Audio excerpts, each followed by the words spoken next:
ಗುರುಜಿ, ನಿನ್ನೆಯ ಶುಕವಾಕ್ಯದಲ್ಲಿ ನೀವು ನಮಗೆ ತಿಳಿಸ್ಕೊಡ್ತಿದ್ರಿ ಯಾವ ರಾಶಿಗೆ ಯಾವ ನಕ್ಷತ್ರಕ್ಕೆ ಯಾವ ರಾಶಿ ಯಾವ ನಕ್ಷತ್ರ ಮಿತ್ರ ಅಂತ. ಹಾಗೆ ಇವತ್ತು ಯಾರು ಶತ್ರು ಅಂತ ತಿಳಿಸ್ಕೊಡ್ತೀನಿ ಅಂತ ಹೇಳ್ತಿದ್ರಿ. ಮಿತ್ರ ಯಾರು ಅಂತ ತಿಳಿದೇ ಇದ್ರೂ ಪರವಾಗಿಲ್ಲ, ಆದ್ರೆ ಶತ್ರು ಯಾರು ಅಂತ ತಿಳಿಯೋದು ಬಹಳ ಅವಶ್ಯ ಅಲ್ವಾ ಗುರುಜಿ? ಶತ್ರು ಅಂದಾಕ್ಷಣಕ್ಕೆ ಇವತ್ತಿನ ಶುಕವಾಕ್ಯಕ್ಕೆ ತಮ್ಮೆಲ್ಲರಿಗೂ ಮೊದಲಾಗಿ ಸ್ವಾಗತ.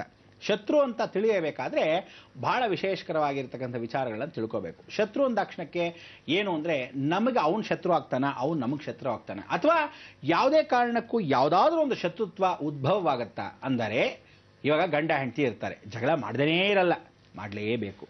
ಸಂಸಾರ ಸುಖ ಜೀವನ ಅಂದರೆ ಸಂಸಾರ ಸಾಗರೀತಿ ಸಂಯತಿ ಸಾರ ಅಂದರೆ ಸಾರವನ್ನು ಅರ್ಥ ಮಾಡಿಕೊಂಡಾಗ ಸಂಯತಿ ಸಾರ. ಆ ಸಂಸಾರದಲ್ಲಿ ಮುಳುಗದಾಗಲೇ ಸಂಸಾರದ ಜೀವನ ಅರ್ಥವಾಗೋದು. ಅದಕ್ಕೆ ಅರ್ಥವಾಗಕ್ಕೆ ನೀವೇನು ಮಾಡಬೇಕು? ಪ್ರತಿಯೊಬ್ಬನು ಹಿತವಾದ ನುಡಿಗಳನ್ನು ಹೇಳದೆ ಶತ್ರುತ್ವವಾಗಿ ಅನುಭವಿಸ್ತಾನೆ. ನಾವು ಒಳ್ಳೆಯ ರೀತಿಯಲ್ಲಿ ಹೇಳಿದ್ರು ಭಾಳ ಜನ ಕೆಟ್ಟ ರೀತಿಯಲ್ಲಿ ಅರ್ಥ ಮಾಡ್ಕೊತಾರೆ.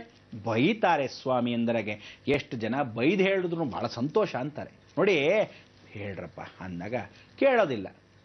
ಕೇಳ್ರೋ ಅಂದಾಗ ನೋಡೋಣ ಅಂತ ಒಂದಷ್ಟು ಜನ ಎತ್ತು ಬಾರಿಸಿ ಕೇಳ್ತಿರೋ ಇಲ್ವೋ ಅಂದಾಗ ಹೌದು ಅಂತಾರೆ. ಅಂದರೆ ಕೆಲವರಿಗೆ ಭಯದಿಂದ ಭಗವಂತ, ಕೆಲವರಿಗೆ ಹೇಳಿದಾಕ್ಷಣಕ್ಕೆ ಹೌದಲ್ವಾ ಅಂತಾರೆ. ಕೆಲವರಿಗೆ ಏನು ಅಂದರೆ ಮದ್ದುಗಳು ಆವಾಗ ಚುಚ್ತಾ ಇರಬೇಕು, ಕೇಳ್ರು ಅಂತ. ಎಲ್ಲಿ ಮಾಡೋದು? ಎಲ್ಲ ಮಧ್ಯವರ್ತಕರು.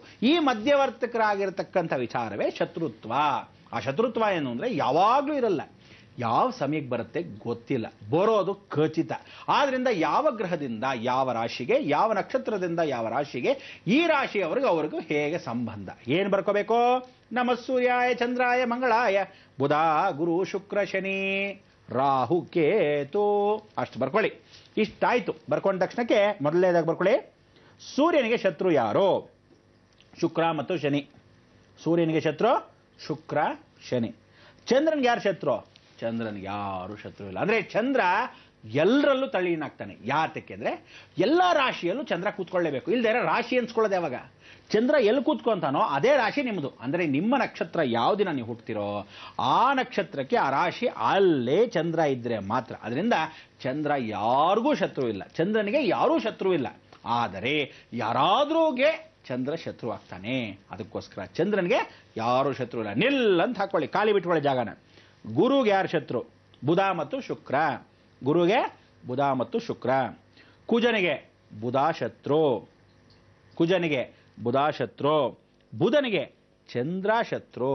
ಬುಧನಿಗೆ ಚಂದ್ರ ಶತ್ರು. ನೋಡಿ, ಚಂದ್ರನಿಗೆ ಪಾಪ ಯಾರಿಗೂ ಶತ್ರು ಇಲ್ಲ ಅಂತ ಅವನು ಅನ್ಸ್ಕೋತಾನೆ, ಆದರೆ ಬುಧನಿಗೆ ಚಂದ್ರ ಶತ್ರು. ಇವನು ಅವನ ಕಂಡ್ರೆ ಪ್ರೀತಿ ಮಾಡ್ತಾನೆ. ಅವ್ನು ಯಾಕೆ ಪ್ರೀತಿ ಮಾಡಲ್ಲ ಅಂದರೆ, ಒಂದ್ಸಲಿ ಕಾಶ್ಯಪ ಮಹಾಮುನಿಗಳು ವಿಶೇಷವಾಗಿ ನಡೆದಿರ್ತಕ್ಕ ಘಟನೆ ನಿಮಗೆ ತೋರಿಸಿದ್ದೆ. ಏನಂತ? ಅವನ ಇಂದ್ರ ಸ್ವರೂಪದಲ್ಲಿ ಹೋಗಿ ತಾನು ತಲ್ಲೀನಾಗಿ ಯಾವುದೋ ಒಂದು ಅಪಕೀರ್ತಿಯನ್ನು ಮಾಡೋಕ್ಕೋಸ್ಕರ ತಾನು ಪರಸ್ತ್ರೀ ವ್ಯಾಮೋಹ ಇಟ್ಕೊಂಡಾಗ ಈ ಋಷಿಗಳನ್ನು ಬೆಳಗ್ಗೆ ಎದ್ದು ಕೋಳಿ ರೂಪದಲ್ಲಿ ಕಳಿಸ್ಬಿಟ್ಟ. ಅವ್ರ ಪಾಪ ಸಂಧ್ಯಾ ವಂದನೆ ಅಂತ ಬೆಳಗಿನ ಜಾವದ 3 ಗಂಟೆಗೆ ಹೊರಟೋದ್ರು. ಇವನ ಅಪಕೀರ್ತಿಯನ್ನು ಮಾಡೋಕ್ಕೆ ಈ ಸ್ವರೂಪದಲ್ಲೇ ಬಂದು ತಾನು ಸಂಗಮ ಆಗೋದು. ಅದಕ್ಕೋಸ್ಕರ ಬುಧನು ಹುಟ್ಟಿರೋದೇ ಏನು ಅಂದರೆ ಗುರುವ ಮಗ ಹೆಸರಿಗೆ, ಆದರೆ ಹುಟ್ಟಿದ್ದು ಚಂದ್ರನಿಗೆ. ಅದಕ್ಕೋಸ್ಕರ ಬುಧನಿಗೆ ಚಂದ್ರ ಶತ್ರು. ಆಯ್ತಾ? ಶುಕ್ರನಿಗೆ ರವಿ ಚಂದ್ರ ಇಬ್ರು ಶತ್ರು. ಅಮಾವಾಸ್ಯೆ. ಅದಕ್ಕೆ ಯಾರ್ಯಾರು ವಿಶೇಷವಾಗಿ ಅಮಾವಾಸ್ಯೆ ಅಂದರೆ ಶುಕ್ರವಾರ ಹುಟ್ಟಿದ್ದವರು, ಶುಕ್ರ ದಶೆಯಲ್ಲೇ ಹುಟ್ಟಿದ್ದವರು, ಅದೆಲ್ಲ ಮೊದಲೇ ಹೇಳಿದ್ದೀನಿ. ಶುಕ್ರವಾರವೇ ಹುಟ್ಟಿದ್ದವರು, ಶುಕ್ರ ದಶೆಯಲ್ಲೇ ಹುಟ್ಟಿದ್ದವರು ಅಮಾವಾಸ್ಯೆ ದಿವಸ ಜಾಗ್ರತೆ. ಹತ್ರ ಬರ್ತಾ ಇದೆ ಅಂದರೆ ಅಮಾವಾಸ್ಯೆ. ಸೂರ್ಯ ಚಂದ್ರ ಎರಡೂ ಶತ್ರು. ಅದಕ್ಕೋಸ್ಕರ ನೀವೇನು ಮಾಡಬೇಕು? ಕತ್ಲಲ್ಲೇ ಕೆಲಸ ಮಾಡ್ತಾ ಇರ್ತಾರೆ ಇವರು. ಜಾಸ್ತಿ ಕೆಲಸಗಳು ಕತ್ಲಲ್ಲಿ ಮಾಡ್ತಾರೆ. ಬೆಳಗ್ಗೆ ಹೊತ್ತು ಸೋಂಬೇರಿ ಮುಂಡೆ ಮಲ್ಕೊಂಡಿರ್ತವೆ, ರಾತ್ರಿ ಹೊತ್ತು ಇವರಿಗೆ ಬೆಳಗ್ಗೆ ಆದಂಗೆ. ಅದಕ್ಕೆ ನೈಟ್ ವಿಷನ್ ಅಂತ ಕರಿತೀವಿ. ಶುಕ್ರನಿಗೆ ನೈಟ್ ವಿಷನ್. ಸ್ಟಾರ್ಸ್ ಎಲ್ಲ ನೋಡ್ಕೊಂಡು ಕೂತಿರ್ತಾರೆ, ನಕ್ಷತ್ರ ಕಾಣ್ತಾ ಇರ್ತಾರೆ 24 ಗಂಟೆ. ಇರಲಿ. ಅದಾದಮೇಲೆ ರಾಹು, ರವಿ ಚಂದ್ರ ಕುಜ. ರಾಹುಗೆ ರವಿ ಚಂದ್ರ ಕುಜ. ಕೇತುಗುನು ರವಿ ಚಂದ್ರ ಕುಜ ಎರಡು ಸಮ ನೋಡಿ. ಅದರಿಂದ ಮೇಲ್ ತಲೆ ಈ ಕಡೆ ಬಾಲ ಅಷ್ಟು ಬಿಟ್ರೆ ರಾಹುಗೆ ರವಿಚಂದ್ರ ಕುಜ, ಕೇತುಗೂ ರವಿಚಂದ್ರ ಕುಜ. ಶನಿ ಅಂದರೆ ಶನಿ ರಾಶಿ. ಶನಿ ರಾಶಿ ಅವ್ರಿಗೆ ಇದು ಏನು ಬರುತ್ತೆ? ಆ ಗ್ರಹಕ್ಕೆ ಇರ್ತಕ್ಕಂಥದ್ದು ರವಿಚಂದ್ರ ಕುಜ. ಅಂದರೆ ನೋಡಿ, ಶನೇಶ್ಚನಿಗೂ ರವಿಚಂದ್ರ ಕುಜ. ಇಲ್ಲಿ ಏನು ಅಂದರೆ ಶತ್ರುಗಳಾಗಿರ್ತಕ್ಕಂಥವನು ಈ ಶನಿ ಜೊತೆನೆ ರಾಹುಕೇತು ಎರಡು ಲಗಾಮ್ ಇಟ್ಕೊಂಡಿರ್ತಾನೆ, 2 ಕುದುರೆಗಳು ಇಟ್ಕೊಂಡಿರ್ತಾನೆ ಶನಿಗೆ. ಅದಕ್ಕೆ ಇವನಿಗೆ ಮಾತ್ರ ಈ ರಾಹುಕೇತುಗಳು ಏನಿದೆಯೋ ಅದೇ ಸಂಗಮ. ಅದರಿಂದ ರವಿ ಚಂದ್ರ ಕುಜ ಅಂತ ಯಾಕೆ ಅಂತೀವಿ ಅಂದರೆ, ಈ ಕೊನೆಯ ನಕ್ಷತ್ರಗಳಾಗಿರ್ತಕ್ಕಂಥ ರಾಹು ಶನಿ ಕೇತುಗಳಿಗೆ 3 ಜನಕ್ಕೆ ರವಿ ಚಂದ್ರ ಕುಜನೇ. ಅಂದರೆ ಏನು? ರವಿ ಅಂದರೆ ಸಿಂಹರಾಶಿಯಲ್ಲಿ ಹುಟ್ಟಿದವರು, ಚಂದ್ರ ಅಂದರೆ ಕರ್ಕಾಟಕ ರಾಶಿಯಲ್ಲಿ ಹುಟ್ಟಿದವರು, ಕುಜ ಅಂದರೆ ಮೇಷರಾಶಿ ಮತ್ತು ವೃಶ್ಚಿಕ ರಾಶಿಯಲ್ಲಿ ಹುಟ್ಟಿದವರು. ಶುಕ್ರ ಮತ್ತು ಶನಿ ಅಂದರೆ ತುಲಾ ರಾಶಿಯಲ್ಲಿ ಹುಟ್ಟಿದವರು, ಅದಾದ ಮೇಲೆ ವೃಷಭ ರಾಶಿಯಲ್ಲಿ ಹುಟ್ಟಿದವರು. ಶನಿ ಅಂದರೆ ಮಕರ ರಾಶಿಯಲ್ಲಿ ಹುಟ್ಟಿದವರು, ವಿಶೇಷವಾಗಿ ಕುಂಭರಾಶಿಯಲ್ಲಿ ಹುಟ್ಟಿದವರು. ತದನಂತರ ಬುಧ ಮತ್ತು ಶುಕ್ರ ಅಂದರೆ ಬುಧ ಅಂದರೆ ಮಿಥುನ್ ರಾಶಿಯಲ್ಲಿ ಹುಟ್ಟಿದವರು, ಕನ್ಯಾ ರಾಶಿಯಲ್ಲಿ ಹುಟ್ಟಿದವರು. ಚಂದ್ರ ಅಂತಕ್ಕಂಥದ್ದು ಏನು ಅಂದರೆ ಕರ್ಕಾಟಕ ರಾಶಿಯಲ್ಲಿ ಹುಟ್ಟಿದವರು. ಆದ್ದರಿಂದ ಎಲ್ಲ ರಾಶಿಗಳ ಗಮನಿಸ್ಕೊಳ್ಳಿ.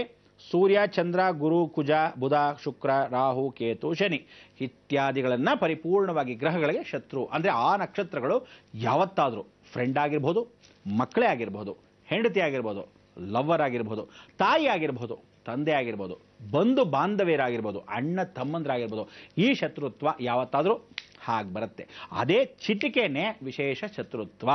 ಆ ಫ್ರಾಕ್ಷನ್ ಆಫ್ ಸೆಕೆಂಡ್ ಅದನ್ನು ಯಾವತ್ತು ಕೇಂದ್ರ ಬಿಂದುವಾಗಿ ಏನು ಅಂದರೆ ಈ ನಕ್ಷತ್ರಗಳು ಬರುತ್ತೆ, ಈ ರಾಶಿಗಳು ನಮಗೆ ಬರುತ್ತೆ ಅನ್ನೋದು ಜ್ಞಾಪಕ ಇಟ್ಕೊಂಡು ನಾವೇನು ಮಾಡಬೇಕು? ಹೊಂದ್ಕೋಬೇಕು. ಎಷ್ಟೇ ನೀರಲ್ಲಿ ತುಪ್ಪ ಏನಾದರೂ ಭಾವನೆ ಆಗತ್ತಾ? ಖಂಡಿತ ಇಲ್ಲ. ನೀರಲ್ಲಿ ಹೇಗಿರುತ್ತೋ ಎಣ್ಣೆಯಲ್ಲೂ ಕಹ ಅದೇ ತುಪ್ಪ ಹಾಗೇ ಮೇಲಿರುತ್ತೆ. ಅದಕ್ಕೋಸ್ಕರ ತುಪ್ಪ ಎಣ್ಣೆ ಮಯ ಆಗಿದ್ರು, ಜಿಡ್ಡಿನ ಮಯ ಆಗಿದ್ರು ಒಳಗಡೆ ಸೇರೋಲ್ಲ, ಸಂಗಮ ಆಗೋಲ್ಲ. ಮೇಲೆ ತುಪ್ಪದ ರೀತಿ ಇರುತ್ತೆ, ಮೇಲೆ ಮಾತ್ರ ಮುಗುಳ್ನಗೆಯಾಗಿ ಮುದ್ದಾಗಿ ಕಾಣುತ್ತೆ. ಅಂದರೆ ಏನರ್ಥ? ಹುಷಾರ್. ಅಯ್ಯೋ ಹಾಲು ಉಣ್ಕೊಂಬಿಡ್ಬೇಡಿ, ಮೊಸರು ಹುಳಿ ಆಗತ್ತೆ, ಯಾವತ್ತೂ ಗೊತ್ತಿಲ್ಲ, ಅದು ಹುಷಾರಾಗಿರಬೇಕು.